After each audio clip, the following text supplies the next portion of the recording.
Bonjour à tous, je vous propose dans cette vidéo un petit commentaire du poème de Louis Aragon intitulé Strophes pour se souvenir, et donc extrait du roman inachevé qui date de 1956.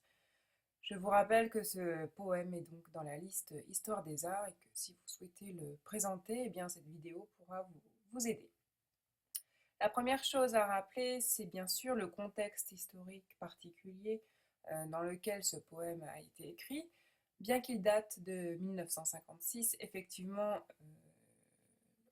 même si le roman inachevé date de 1956, ce poème est bien sûr lié au contexte de la Seconde Guerre mondiale, puisqu'il a été écrit à la mémoire de 23 résistants qui ont été exécutés par le régime de Vichy en février 1944 et qui était mené par Misak Manoukian, d'origine arménienne. Donc ça, c'est la première chose évidemment à avoir en tête, hein, donc cette exécution des 23 résistants. Et d'autre part, il est fait allusion dans ce poème à l'affiche rouge qu'on a vue en classe et qui donc a été publiée, éditée par la propagande nazie contre la résistance. Donc je vous invite à la regarder si vous le souhaitez sur le site Ramus. En tout cas, cette affiche rouge, hein, bien sûr, elle est très importante également à avoir en tête pour pouvoir bien commenter ce poème. Alors, concernant la forme de ce poème, on en avait dit aussi quelques mots en classe, donc je le rappelle brièvement. Donc, ce texte est composé de 7 strophes, chaque strophe comprenant 5 vers. Eh bien, on les appelle des quintiles. Donc, pour résumer, hein, ce poème est un poème composé de 7 quintiles. Les rimes sont embrassées, ça veut dire qu'on a un schéma de type AB, AB, AB, avec donc une dernière rime dans chaque strophe qui est identique et qui se termine donc en AN. Donc voilà, brièvement, hein, ce qu'il faut savoir sur la forme. Je pense que c'est assez facile à retrouver, il y a simplement le terme quintile peut-être, qui voilà, vous a peut-être dérouté, donc essayez de le retenir. Alors, je vous propose à partir de maintenant d'étudier ce texte dans l'ordre. Et donc, pour commencer, hein, dans les 3 premières strophes, l'hommage que Louis Aragon fait aux résistants.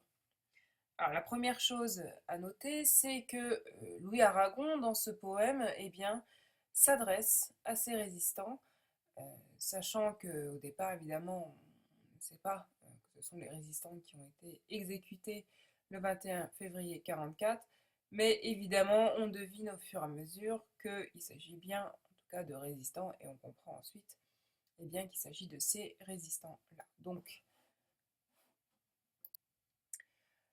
la première chose à rappeler, c'est bien sûr cette adresse aux résistants à travers donc, la deuxième personne du pluriel vous, ainsi que le terme donc, partisan qui est donc évoqué hein, au vers 5.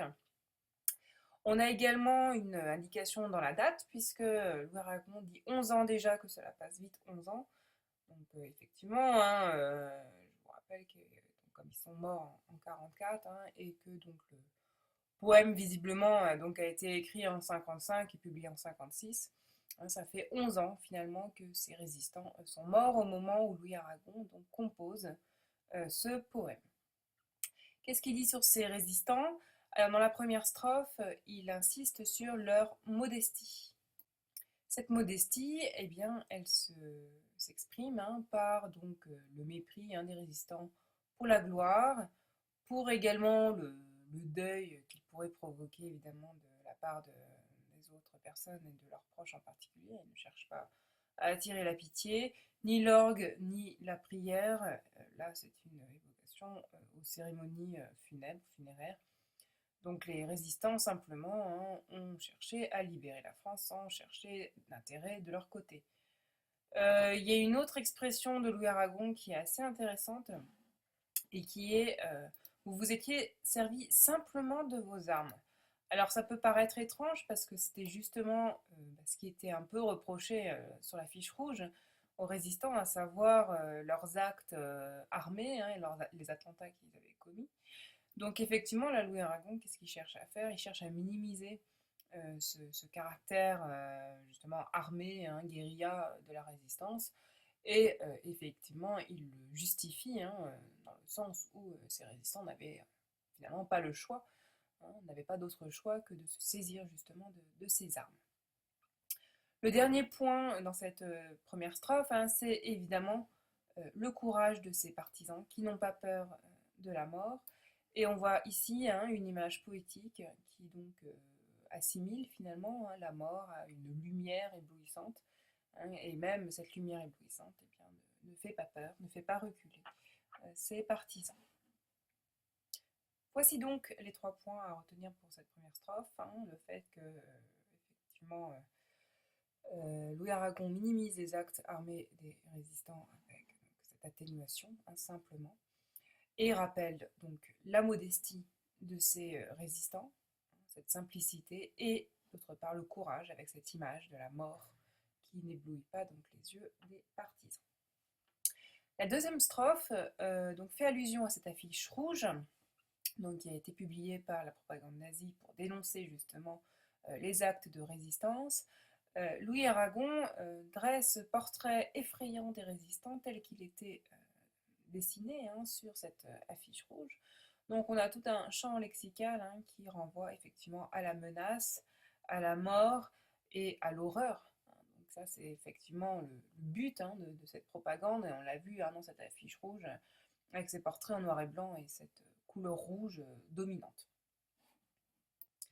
Ainsi, donc, Louis Aragon rappelle le côté effrayant de ces portraits, donc avec, on l'a vu, hein, ces deux vers notamment, un noir de barbe et de nuit, hirsute menaçant. Effectivement, on a l'association de la barbe et de la nuit, l'adjectif hirsute qui signifie avoir les cheveux en bataille, la couleur noire, effectivement, qui est l'une des couleurs dominantes de l'affiche, et cette métaphore, hein, l'affiche qui semblait une tache de sang, on en a parlé, qui insiste, hein, sur ce caractère effrayant et meurtrier quasiment de cette affiche. Un autre trait de cette propagande, c'était effectivement d'avoir indiqué sous les portraits des résistants les noms souvent d'origine étrangère, c'est ce qu'on avait dit, hein, en cours. Et donc Louis Aragon, hein, interprète finalement, hein, cette mention des noms, eh bien, comme une volonté de la part de la propagande nazie de faire peur, un effet de peur sur les passants. Pourquoi? Parce qu'en fait, hein, ces passants pourraient penser que ces résistants ne sont pas français et sont donc une menace pour la France. Donc c'était finalement, hein, le dispositif de propagande, hein, mis en place par cette affiche. Or, que dit Louis Aragon donc à la fin, hein, de ces 3 strophes?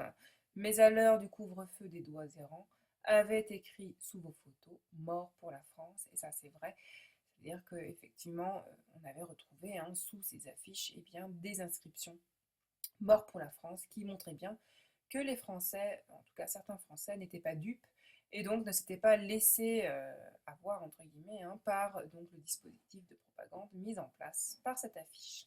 Voici donc les éléments qu'il faut retenir sur cette évocation de l'affiche rouge.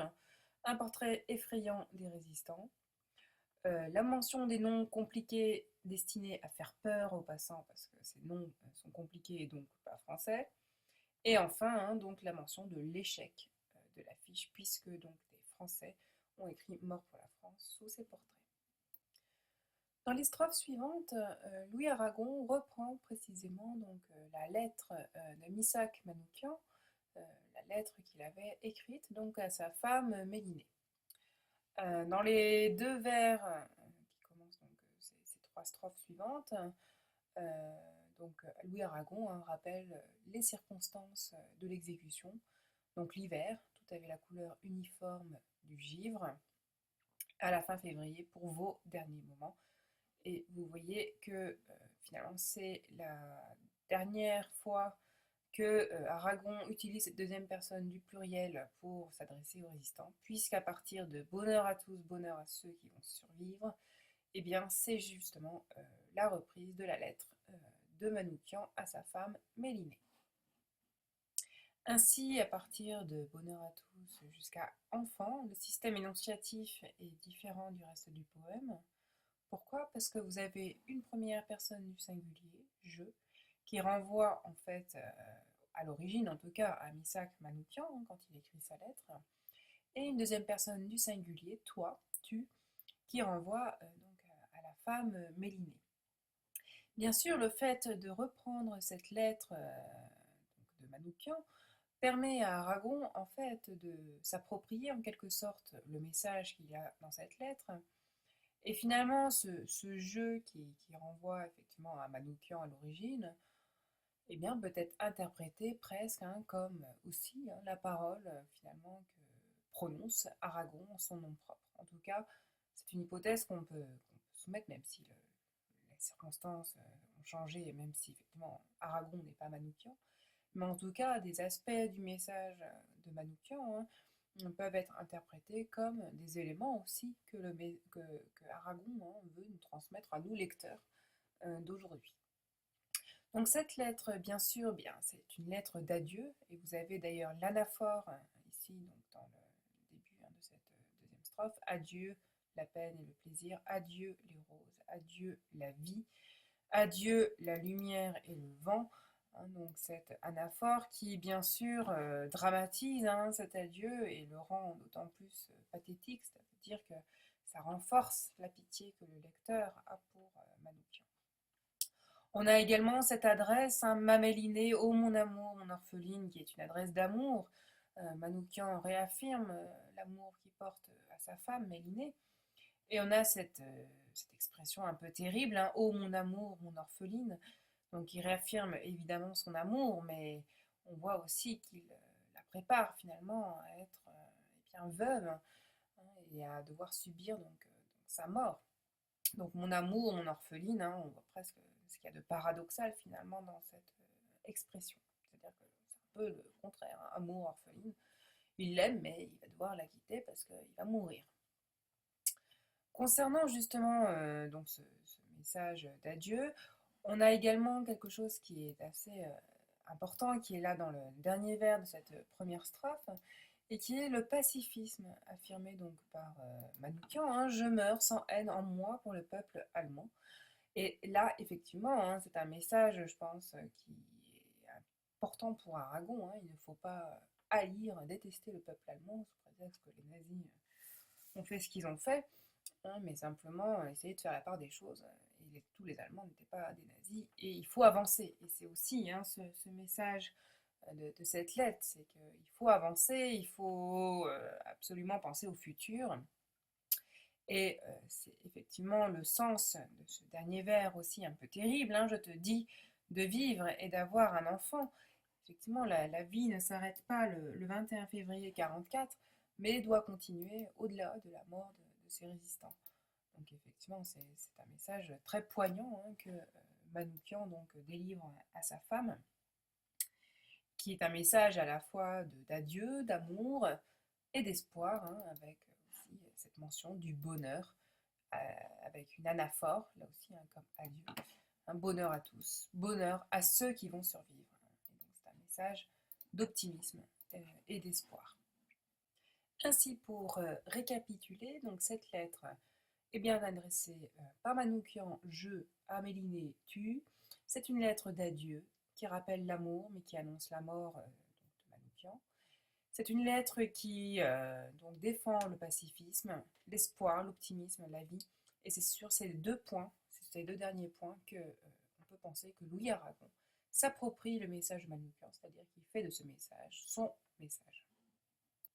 Il s'agit par la reprise de cette lettre d'inspirer deux sentiments au lecteur, la pitié bien sûr, évidemment c'est une situation atroce, et l'espoir, évidemment avec donc ce chant d'espoir et d'optimisme de Manoukian.